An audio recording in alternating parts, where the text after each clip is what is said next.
Hello friends, welcome back to Brahmi kitchen. ನಾನು ನಿಮ್ಮ ಚೇತನ ಮಂಜುನಾಥ್.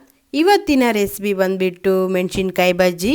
ಈ ಒಂದು ಮೆಣಸಿನ್ಕಾಯಿ ಬಜ್ಜಿನ ಈಸಿಯಾಗಿ ಹಾಗೂ ಟೇಸ್ಟಿಯಾಗಿ ಕಡಿಮೆ ಸಮಯದಲ್ಲಿ ಹೇಗೆ ಮಾಡೋದಂತ ನಾನು ಈ ಒಂದು ವಿಡಿಯೋದಲ್ಲಿ ನಿಮಗೆ ತೋರಿಸ್ತಾ ಇದ್ದೀನಿ. ಹಾಗಿದ್ರೆ ವಿಡಿಯೋ ಶುರು ಮಾಡೋಣ ಬನ್ನಿ. ವಿಡಿಯೋ ಶುರು ಮಾಡೋಕ್ಕಿಂತ ಮುಂಚೆ ನೀವಿನ್ನು ಯಾರ್ಯಾರು ನನ್ನ ಚಾನಲ್ನ ಸಬ್ಸ್ಕ್ರೈಬ್ ಮಾಡದೆ ಈ ಒಂದು ವಿಡಿಯೋನ ನೋಡ್ತಾ ಇದ್ದೀರೋ ಪ್ಲೀಸ್ ಸಬ್ಸ್ಕ್ರೈಬ್ ಮಾಡಿ, ಹಾಗೆ ಸಪೋರ್ಟ್ ಮಾಡಿ, ಪಕ್ಕದಲ್ಲಿರೋ ಬೆಲ್ ಐಕನ್ನ ಕ್ಲಿಕ್ ಮಾಡಿ ಅಂತ ಹೇಳ್ತಾ ಈ ಒಂದು ವಿಡಿಯೋನ ಶುರು ಮಾಡೋಣ. ಮೊದಲಿಗೆ ನಾನಿಲ್ಲಿ ನಮ್ಮ ಮನೆಯಲ್ಲೇ ಬೆಳೆದಿರೋ ಒಂದು 15 ಬ್ಯಾಡಗಿ ಮೆಣಸನ್ನ ತಗೊಂಡಿದ್ದೇನೆ. ಇದರಲ್ಲೂ ಕೂಡ ಬಜ್ಜಿ ಮಾಡಬಹುದು. ನೋಡಿ, ಈ ಮೆಣಸನ್ನ ಈ ರೀತಿಯಾಗಿ ನಾನು ಮಧ್ಯ ಭಾಗದಲ್ಲಿ ಕಟ್ ಮಾಡಿ ಇಟ್ಕೊಂಡಿದ್ದೇನೆ. ಈ ರೀತಿಯಾಗಿ ಕಟ್ ಮಾಡೋದ್ರಿಂದ ಇದರೊಳಗೆ ಹಿಟ್ಟೆಲ್ಲ ಹೋಗಿ ಚೆನ್ನಾಗಿ ಇರುತ್ತೆ ಬಜ್ಜಿ ತಿನ್ಲಿಕ್ಕೆ. ನಾನಿದರ ಚೊಟ್ಟನ್ನ ತೆಗ್ದಿಲ್ಲ. ಇವಾಗ ನಾನಿಲ್ಲಿ ಒಂದು ಬೌಲಿಗೆ ಒಂದು ಅರ್ಧ ಕಪ್ ಆಗುವಷ್ಟು ಕಡಲೆ ಹಿಟ್ಟನ್ನು ಹಾಕೊಳ್ತಾ ಇದ್ದೀನಿ. ಹಾಗೆ ಇದಕ್ಕೆ 1 ಟೀ ಸ್ಪೂನ್ ಆಗುವಷ್ಟು ಅಕ್ಕಿ ಹಿಟ್ಟನ್ನು ಕೂಡ ಸೇರಿಸ್ಕೊಳ್ತಾ ಇದ್ದೀನಿ. ಹಾಗೆ 1/4 ಟೀ ಸ್ಪೂನ್ ಆಗುವಷ್ಟು ಅರಿಶಿನನ್ನು ಹಾಕ್ಕೊಳ್ತಾ ಇದ್ದೀನಿ. ಹಾಗೆ 1/4 ಟೀ ಸ್ಪೂನ್ ಆಗುವಷ್ಟು ಓಂಕಾಳನ್ನು ಸೇರಿಸ್ಕೊಂಡು, ಹಾಗೆ ಅರ್ಧ ಟೀ ಸ್ಪೂನ್ ಆಗುವಷ್ಟು ಚಿಲ್ಲಿ ಪೌಡರ್ನ ಸೇರಿಸ್ಕೊಳ್ಳಿ. ನಿಮಗೆ ಖಾರ ಜಾಸ್ತಿ ಬೇಕಾದರೆ ಸ್ವಲ್ಪ ಚಿಲ್ಲಿ ಪೌಡರ್ನ ಜಾಸ್ತಿ ಹಾಕ್ಕೊಳ್ಳಿ, ಕಡಿಮೆ ಬೇಕಾದರೆ ಸ್ವಲ್ಪ ಕಡಿಮೆನೂ ಹಾಕ್ಕೋಬಹುದು. ರುಚಿಗೆ ತಕ್ಕಷ್ಟು ಉಪ್ಪನ್ನು ಹಾಕ್ಕೊಳ್ತಾ ಇದ್ದೀನಿ. ಈ ರೀತಿಯಾಗಿ ಎಲ್ಲವನ್ನ ಹಾಕ್ಕೊಂಡು ಚೆನ್ನಾಗಿ ಒಂದ್ಸಾರಿ ಮಿಕ್ಸ್ ಮಾಡ್ಕೊಳ್ಳಿ. ನೀರು ಹಾಕಿದ್ರೆ ಮುಂಚೆನೆ ಇದನ್ನು ಒಂದ್ಸಾರಿ ಚೆನ್ನಾಗಿ ಮಿಕ್ಸ್ ಮಾಡ್ಕೊಳ್ಳಿ. ಈ ರೀತಿಯಾಗಿ ಮಿಕ್ಸ್ ಮಾಡ್ಕೊಳ್ಳೋದ್ರಿಂದ ಇದರ ಖಾರ ಹಾಗೆ ಉಪ್ಪು ಎಲ್ಲ ಕಡೆ ಹೋಗಿ ಮಿಕ್ಸ್ ಆಗತ್ತೆ. ಆಮೇಲೆ ಇದಕ್ಕೆ ನೀವು ನೀರನ್ನು ಹಾಕಿ ಮಿಕ್ಸ್ ಮಾಡ್ಕೊಳ್ಳಿ. ನೋಡಿ, ನಾನಿಲ್ಲಿ ಹಾಕ್ಕೊಳ್ತಾ ಇದ್ದೀನಲ್ಲ, ಈ ರೀತಿಯಾಗಿ ಸ್ವಲ್ಪ ಸ್ವಲ್ಪ ನೀರನ್ನೇ ಹಾಕ್ಕೊಂಡು ಇದನ್ನು ಚೆನ್ನಾಗಿ ಮಿಕ್ಸ್ ಮಾಡ್ಕೊಳ್ಳಿ. ಇದರಲ್ಲಿ ಉಂಡೆ ಉಂಡೆ ಇರಬಾರ್ದು. ಈ ಹಿಟ್ಟು ನೀಟಾಗಿ ಮಿಕ್ಸ್ ಆಗಬೇಕು.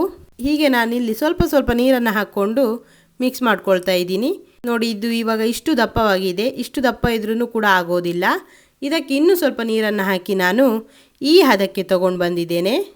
ನೋಡಿ, ಇದು ಇಷ್ಟು ತೆಳುವಾದರೆ ಸಾಕು. ಇದಕ್ಕಿಂತ ನೀವು ತೆಳುವನ್ನ ಮಾಡ್ಕೋಬೇಡಿ ಹಿಟ್ಟನ್ನು. ಈ ರೀತಿಯಾಗಿ ಇದು ಇಷ್ಟು ಹದಕ್ಕೆ ಬಂದರೆ ಸಾಕು.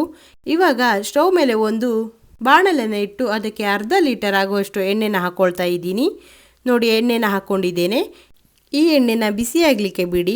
ಇದು ಬಿಸಿ ಆಗಿದೆಯೋ ಇಲ್ವೋ ಅಂತ ನೋಡೋದು ಹೇಗಂದ್ರೆ, ಇದಕ್ಕೆ ಒಂದು ಚೂರು ಹಿಟ್ಟನ್ನು ಹಾಕಿ ಅದು ಮೇಲೆ ಬಂದರೆ ಹಿಟ್ಟು ಬಿಸಿಯಾಗಿದೆ ಅಂತ ಅರ್ಥ. ಇವಾಗ ಎಣ್ಣೆ ಬಿಸಿಯಾಗಿದೆ. ನಾನಿವಾಗ ಇದಕ್ಕೆ ಮೆಣಸಿನ್ಕಾಯನ್ನು ಬಿಟ್ಕೊಳ್ತಾ ಇದ್ದೀನಿ. ಈ ಒಂದು ಮೆಣಸಿನ್ಕಾಯಿನ ಹಿಟ್ಟಿಗೆ ಅದ್ದಿ ಒಂದೊಂದಾಗಿ ಬಾಣಲಿಗೆ ಬಿಡ್ತಾ ಇದ್ದೀನಿ. ಈ ಹಿಟ್ಟು ಎಲ್ಲ ಕಡೆನೂ ಮೆಣಸಿನ್ಕಾಯಿಗೆ ತಾಗಬೇಕು. ಆ ರೀತಿಯಾಗಿ ತಾಗಿದ್ರೆ ಮಾತ್ರ ಈ ಮೆಣಸಿನ್ಕಾಯಿ ಬಜ್ಜಿ ಚೆನ್ನಾಗಿ ಬರುತ್ತೆ. ನೋಡಿ, ಇದು ಎಣ್ಣೆಗೆ ಬಿಟ್ಟಾಗ ಈ ರೀತಿಯಾಗಿ ಮೇಲೆ ಬರಬೇಕು. ಎಣ್ಣೆಗೆ ಬಿಟ್ಟಾಗ ಮೆಣಸಿನ್ಕಾಯಿ ಬಜ್ಜಿ ಮೇಲಕ್ಕೆ ಬಂತು ಅಂದರೆ ಈ ಎಣ್ಣೆ ಚೆನ್ನಾಗಿ ಕಾದಿದೆ ಅಂತ ಅರ್ಥ. ನೋಡಿ, ನಾನಿಲ್ಲಿ ಎಲ್ಲವನ್ನು ಈ ಒಂದು ಎಣ್ಣೆಗೆ ಬಿಟ್ಕೊಳ್ತಾ ಇದ್ದೀನಿ. ಈ ರೀತಿಯಾಗಿ ಬಿಟ್ಕೊಂಡು ಇದನ್ನ ಚೆನ್ನಾಗಿ ತಿರುಗಿಸಿ ಬೇಯಿಸ್ಕೊಳ್ಬೇಕಾಗತ್ತೆ. ಇವಾಗ ನಾನಿಲ್ಲಿ ಇದನ್ನು ಒಂದು ಪಾತ್ರೆಗೆ ತೆಕ್ಕೊಳ್ತಾ ಇದ್ದೀನಿ. ಹಾಗೆ ಉಳಿದಿರುವಂಥ ಮೆಣಸಿನ್ಕಾಯನ್ನು ಕೂಡ ನಾನಿಲ್ಲಿ ಎಣ್ಣೆಗೆ ಬಿಟ್ಕೊಳ್ತಾ ಇದ್ದೀನಿ. ನೋಡಿ, ಇದು ಕೂಡ ಚೆನ್ನಾಗಿ ಮೇಲ್ಗಡೆ ಬಂದು ಇದರ ನೊರೆ ಎಲ್ಲ ಕಮ್ಮಿ ಆಗುವವರೆಗೂ ನೀವು ಫ್ರೈ ಮಾಡಬೇಕಾಗತ್ತೆ. ಈ ರೀತಿಯಾಗಿ ನೊರೆ ಬರ್ತಾ ಇದ್ರೆ ಇದು ಇನ್ನು ಬೆಂದಿಲ್ಲ ಅಂತ ಅರ್ಥ. ಈ ನೊರೆ ಎಲ್ಲ ಕಮ್ಮಿ ಆದಮೇಲೆ ಈ ಒಂದು ಮೆಣಸಿನ್ಕಾಯಿ ಬೆಂದಿದೆ ಅಂತ. ನೋಡಿ, ಇನ್ನು ನೊರೆ ಬರ್ತಾ ಇದೆ. ಇವಾಗ ನೊರೆ ಬರೋದು ಕಮ್ಮಿ ಆಗಿದೆ. ಈಗ ಇದು ಬೆಂದಿದೆ. ನಾನು ಇದನ್ನು ಎತ್ತಿ ಒಂದು ಪಾತ್ರೆಗೆ ಹಾಕೊಳ್ತಾ ಇದ್ದೀನಿ. ನೋಡಿ, ಮೆಣಸಿನ್ಕಾಯಿ ಬಜ್ಜಿ ಎಲ್ಲ ರೆಡಿಯಾಗಿದೆ. ನೋಡ್ಲಿಕ್ಕೂ ಕೂಡ ಎಷ್ಟು ಚೆನ್ನಾಗಿದೆ. ಹಾಗೆ ತಿನ್ಲಿಕ್ಕೂ ಕ್ರಿಸ್ಪಿಯಾಗಿ ತುಂಬಾನೇ ಚೆನ್ನಾಗಿರುತ್ತೆ. ಇದನ್ನು ನೀವು ಸಂಜೆ ಟೀ ಅಥವಾ ಕಾಫಿಗೂ ಕೂಡ ಮಾಡಿಕೊಂಡು ತಿನ್ಬೋದು. ಈ ರೀತಿಯಾಗಿ ಮೆಣಸಿನ್ಕಾಯಿ ಬಜ್ಜಿನ ಒಂದ್ಸಾರಿ ಟ್ರೈ ಮಾಡಿ ನೋಡಿ, ನಿಮಗೆ ತುಂಬಾನೇ ಇಷ್ಟವಾಗುತ್ತೆ. ಹಾಗಿದ್ರೆ ಈ ಒಂದು ಮೆಣಸಿನ್ಕಾಯಿ ಬಜ್ಜಿನ ನಿಮ್ಮ ಮನೆಯಲ್ಲೂ ನೀವು ಟ್ರೈ ಮಾಡಿ ನೋಡಿ.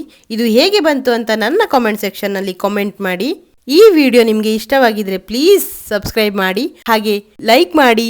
ನಿಮ್ಮ ಫ್ಯಾಮಿಲಿ ಹಾಗೂ ಫ್ರೆಂಡ್ಸ್ಗೂ ಈ ಒಂದು ವಿಡಿಯೋನ ಶೇರ್ ಮಾಡಿ, ನನಗೆ ಸಪೋರ್ಟ್ ಮಾಡಿ. Thank you.